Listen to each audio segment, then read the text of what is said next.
नमस्कार, मैं हूं मानसी तिवारी और आप देख रहे हैं के भारत न्यूज। आइए नजर डालते हैं उत्तर प्रदेश स्पेशल बुलेटिन की ओर। लखनऊ में काकोरी पुलिस टीम को मिली बड़ी कामयाबी, 2 शातिर चोरों को भेजा हवालात के पीछे। देखिए लखनऊ से हमारे संवाददाता मोहम्मद दाऊद की ये खास report. Police commissioner DK Thakur के दिशा निर्देशन पर काम कर रही राजधानी कमिश्नरेट पुलिस लगातार कामयाबी हासिल करती नजर आ रही है। ताजा मामला लखनऊ के थाना काकोरी क्षेत्र का है, जहाँ काकोरी पुलिस टीम व डीसीपी दक्षिणी की सर्विलांस सेल ने 2 शातिर चोरों को दबोच कर सलाखों के पीछे भेज दिया है। आपको बता दें, दोनों शातिर चोरों के पास 25 मोबाइल फोन, 1 LCD टीवी, 2 तमंचे व कारतूस बरामद किए गए हैं और घटना में प्रयुक्त एक मोटरसाइकिल भी पुलिस ने बरामद की है। अभी इनका एक साथी फरार है, जिसको पुलिस टीम गिरफ्तार कर जल्दी ही सलाखों के पीछे भेजेगी। आइए जानते हैं इस पे डीसीपी रईस अख्तर का क्या कहना है। आ रही है ताजा मामला लखनऊ के थाना काकोरी क्षेत्र का है, जहां काकोरी पुलिस टीम ने बड़ा खुलासा किया। हमारे साथ इस वक्त बात करने के लिए मौजूद है डीसीपी रईस अख्तर जी। आइए बात करते हो, जानते हैं कि काकोरी पुलिस टीम ने जो खुलासा किया है, क्या है मामला, कितने लोगों की गिरफ्तारी हुई है। सर, आज ये जो गिरफ्तारी हुई है, काकोरी पुलिस टीम ने गिरफ्तार किया, सर कितने लोग हैं और किस चीज़ को लेकर आज ये खुलासा किया गया है।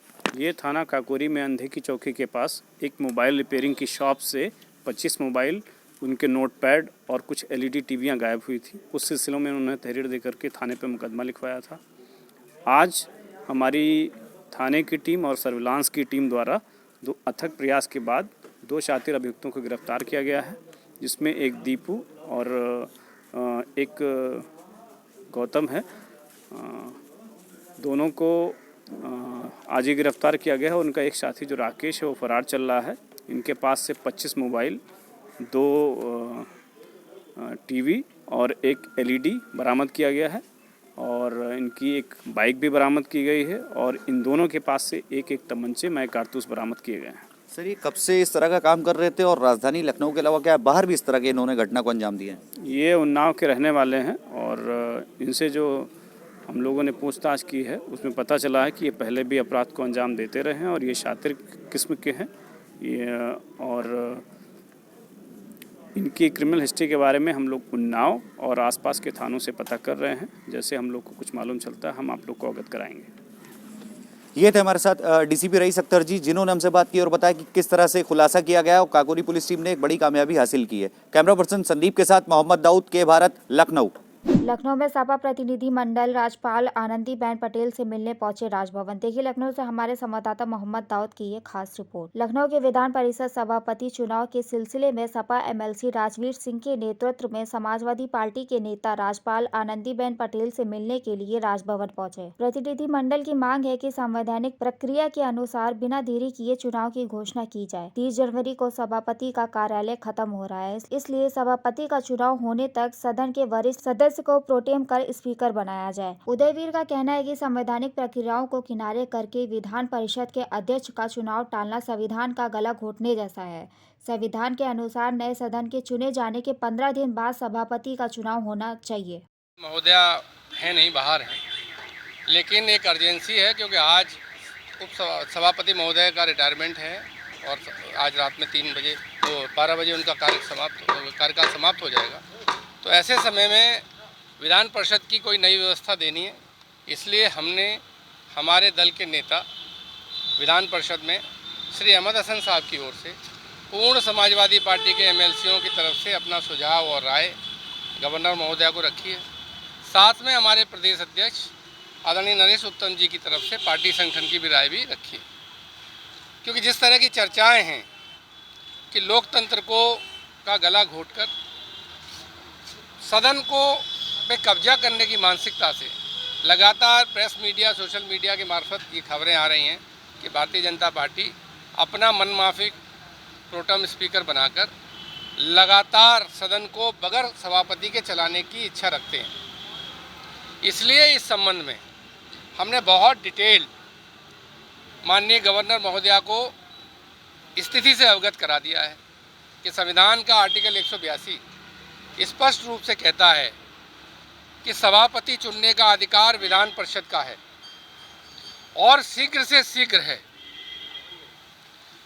इसी में 184 ये कहता है कि अगर सभापति उपसभापति कोई नहीं है तो गवर्नर महोदया किसी को नियुक्त कर सकती हैं जो एक रिटर्निंग ऑफिसर की तरह या तत्कालिक काम के लिए अल्प समय के लिए काम करेगा।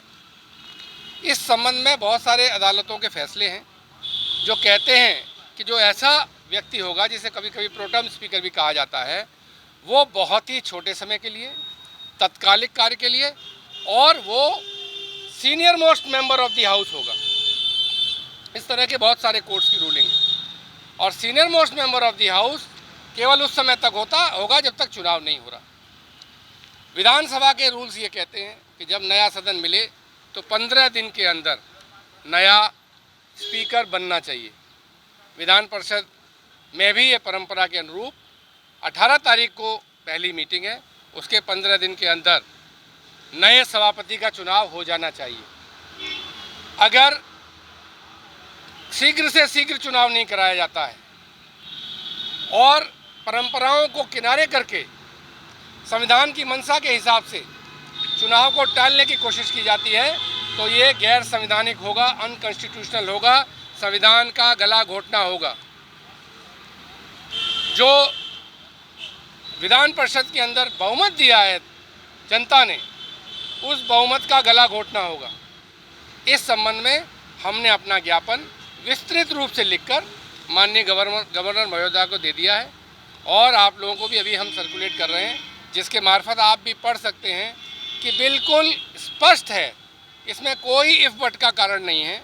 और मैंने आज उप मुख्यमंत्री का एक बयान सुना कि कई बार पहले ऐसा हुआ है, तो कई बार पहले ऐसे का उदाहरण वो लोग देते हैं जिन पे जवाब संविधान के अंदर और कानून के तहत नहीं होता है।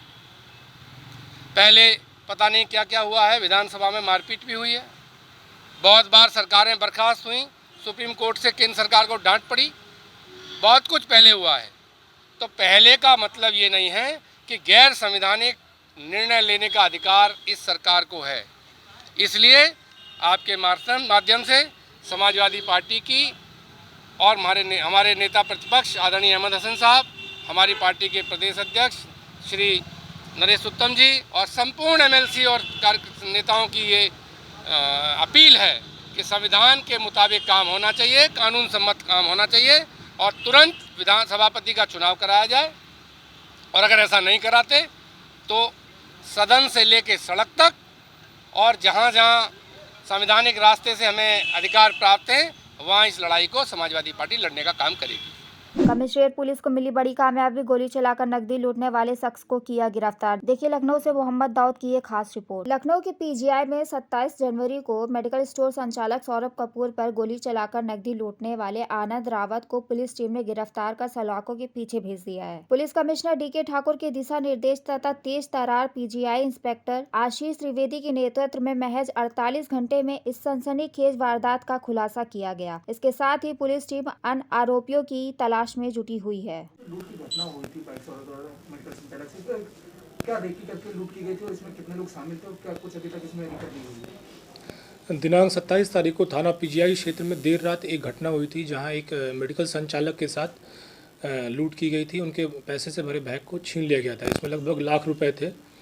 इस घटना के तत्काल बाद पुलिस सक्रिय हो गई। सूचना मिलते ही कई टीम्स इस कार्य पर लग गई थी। 29 तारीख को पीजीआई थाने की टीम को इसमें सफलता मिली। एक मुखबिर सूचना के प्राप्त होने के बाद एक व्यक्ति जिसका नाम आनंद रावत है, इस व्यक्ति के बारे में पता चला कि ये लड़का इस लूट में शामिल था। पुलिस वहाँ मौके पर पहुंची और पुलिस ने उसे गिरफ्तार किया। ये अपने साथियों के लिए वेट कर रहा था और शायद किसी दूसरी घटना के फिराक में था। पूछताछ करने पर भी इसने माना कि उस लड़के का वेट कर रहा था, लेकिन वो हमारे हाथ में नहीं आ पाया है।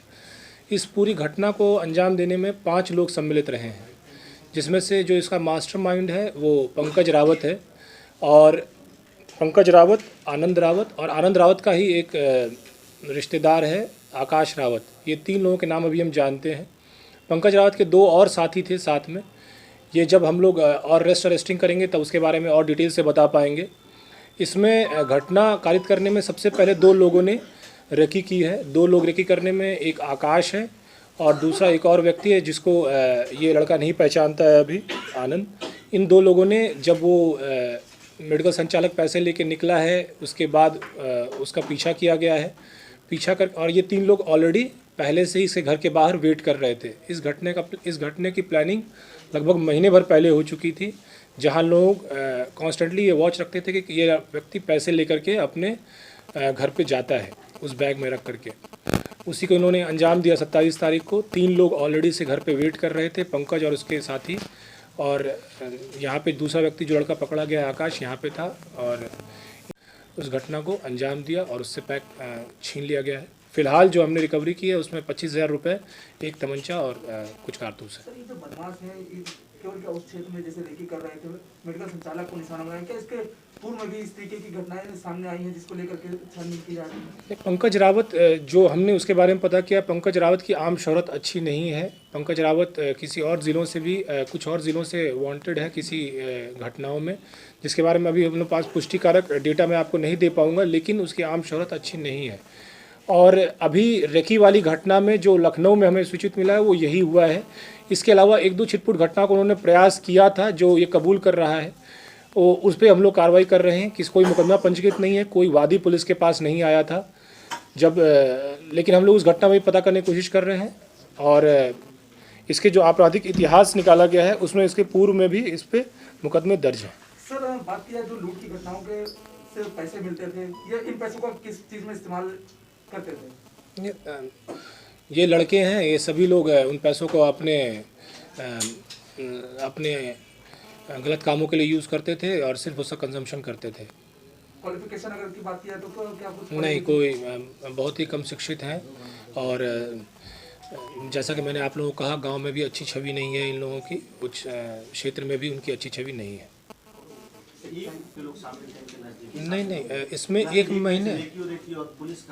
महीने से रेकी नहीं हो रही थी। घूम रहे थे उस गलियों में 1 महीने से, और डायल 112 ये सब जो पुलिस कहाँ पे है सर? देखिए, मैंने कहा 1 महीने से रेकी नहीं हो रही थी, 1 महीने से प्लानिंग थी। रेकी उसी दिन हुई है, और रेकी करने वक्त किसी के पास कोई हथियार नहीं होता है, लड़के सिर्फ उसमें घूमते हैं उस क्षेत्र में। इस घटना में एक इनसाइडर का भी हाथ होने की आशंका है। एक व्यक्ति जो कि उस स्टोर पे पोस्टेड था, स्टोर में उसको स्टोर से निकाला गया था लगभग 3 महीने पहले संचालक द्वारा। संचालक ने भी इस बात को कबूला है।